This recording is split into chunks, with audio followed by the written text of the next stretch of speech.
नमस्कार. आज लोकप्रशासन विषयाच्या लेक्चरमध्ये आपण मागच्या वेळी संघटनेचा अर्थ आणि विविध व्याख्या याचं त्या ठिकाणी व्यवस्थित विश्लेषण करून नेमकं संघटना म्हणजे काय ही बाब त्या ठिकाणी आपण अभ्यासली होती. आजच्या या लेक्चरमध्ये आपण संघटनेचे प्रकार जे आहेत ते या ठिकाणी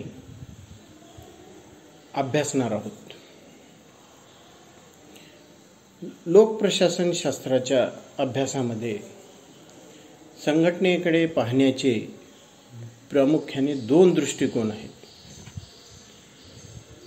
या संघटनेकडे जर आपण सुरुवातीचे शास्त्रज्ञांची किंवा विचारवंतांचा जर संदर्भ घेतला तर ते प्रामुख्याने ह्या संघटनेकडे यांत्रिकी दृष्टिकोनातून बघत होते. त्यांच्या मताने जर संघटना आपण बघितली तर संघटना करण्याची प्रक्रिया ही यांत्रिकी स्वरूपाचीच आहे हे ते मानत होते. दिलेल्या एखाद्या कार्यासाठी छोट्या छोट्या विभागात विभक्त करून त्या कार्याला संघटनेमध्ये कार्य करणाऱ्या कर्मचाऱ्यांमध्ये वाटून दे आणि कर्मचाऱ्यांकडून मग ते ठरवून दिलेलं कार्य करून घेणे, अशा सामूहिक कार्यातून जे काही ठराविक ध्येय आहे ते ध्येय प्राप्त करणे, याला हे विचारवंत संघटना असे म्हणतात. एक कार्य त्याची पूर्तता करण्यासाठी जी काही आवश्यक इतर दुय्यम किंवा छोटी कार्य आहेत ती कार्य हे विविध संघटनेतील कर्मचाऱ्यांमध्ये विभागून देणे किंवा वाटून देणे आणि नंतर तो प्रत्येक कर्मचारी ते कार्य करीत आहे की नाही ह्यावर देखरेख ठेवणे, यावर नियंत्रण ठेवणे आणि ते कार्य त्यांच्याकडून करून घेणे आणि अशा मग ह्या सर्व एकूण सामूहिक कार्यातून संघटनेचं जे काही ठराविक उद्दिष्ट आहे ते उद्दिष्ट साध्य करणे, याला संघटना असे म्हणतात. लोकप्रशासनाच्या अभ्यासामध्ये मानवी संबंध व वर्तणुकात्मक दृष्टिकोनातून ही अभ्यास करण्यात येत आहे. या नवीन दृष्टिकोनामुळे संघटनेच्या अभ्यासामध्ये सुद्धा मोठ्या प्रमाणावर बदल घडून आला आहे. संघटना ही केवळ यांत्रिकीच नाही तर या संघटनेला एक मानवी बाजूसुद्धा आहे ही बाब पुढे यायला लागली. संघटनेची प्रक्रिया मानवी दृष्टिकोनातूनही त्याकडे बघण्यात येऊ लागली. यावरून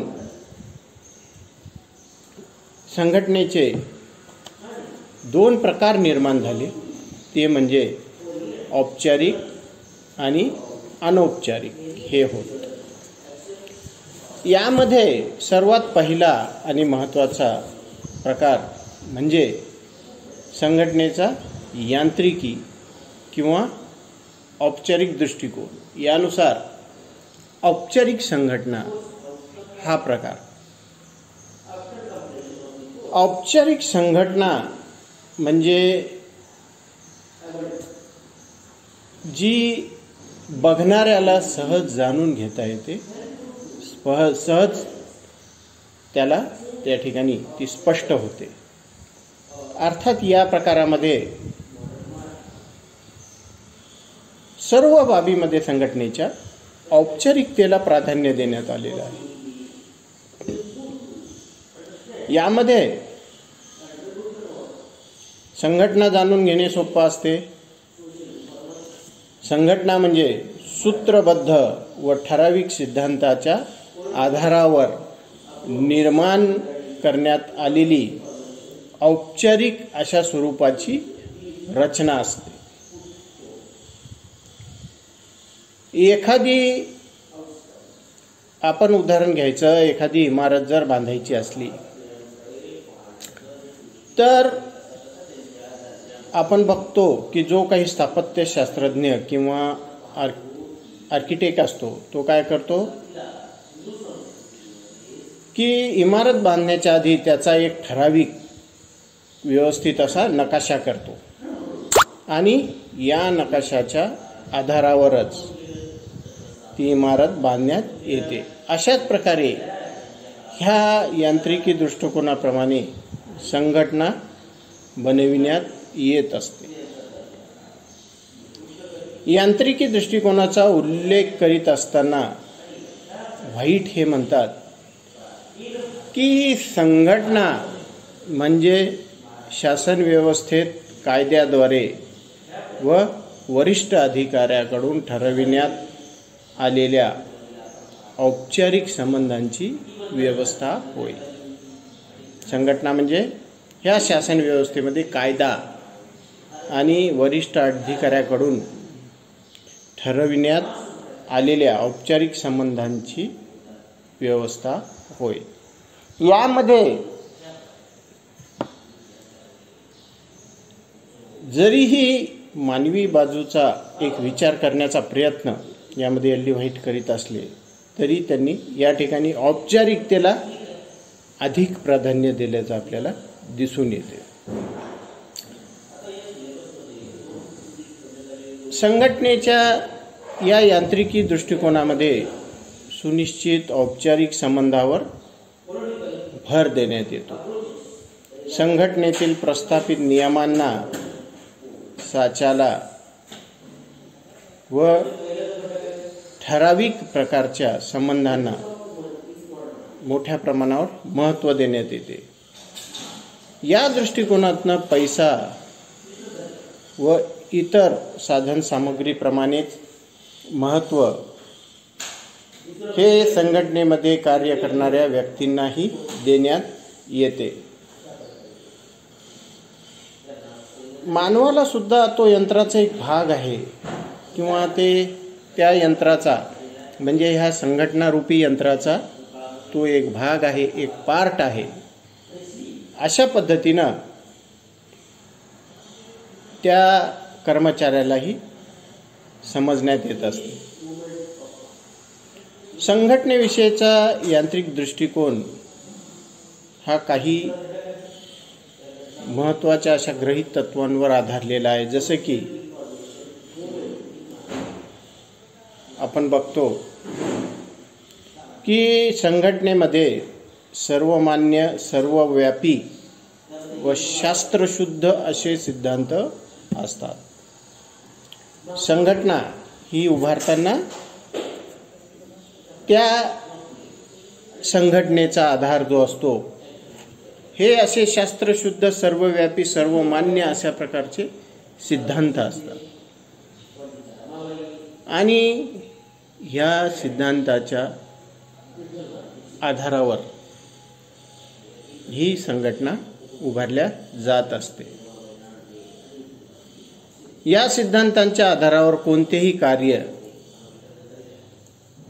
सिद्धीला नेण्यासाठी किंवा प्राप्त करण्यासाठी ही संघटना उभारण्यात येत असते. आणि दुसरी बाब म्हणजे पूर्वनियोजित कामासाठी कोणत्याही व्यक्तीची नेमणूक केल्यास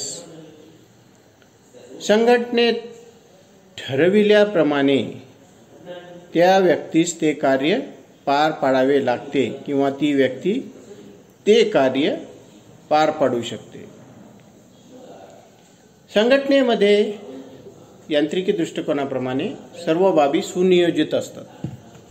कारण या ठिकाणी आपण उदाहरणही बघितलं की स्थापत्यशास्त्राचं, की अगोदर इमारतीचा नकाशा हा तयार करण्यात येतो आणि त्या आधारावरती इमारत त्या ठिकाणी तयार करण्यात येतात. याच पद्धतीनं संघटनेमध्ये जी काही सुनियोजित कार्यासाठी जी कार्य आणि त्याची जबाबदारी ही ज्या व्यक्तीवर देण्यात आलेली असते, तो व्यक्ती अथवा तो कर्मचारी याला ती जबाबदारी त्या ठिकाणी पार पाडावी लागतच असते. तो व्यक्ती, कारण आपण संघटनेच्या बाबीमध्ये एक बघितलं की एक महत्त्वाचा एक उद्देश आहे. त्या उद्देशाच्या अनुषंगाने जे कार्य करायचे आहे त्या कार्याची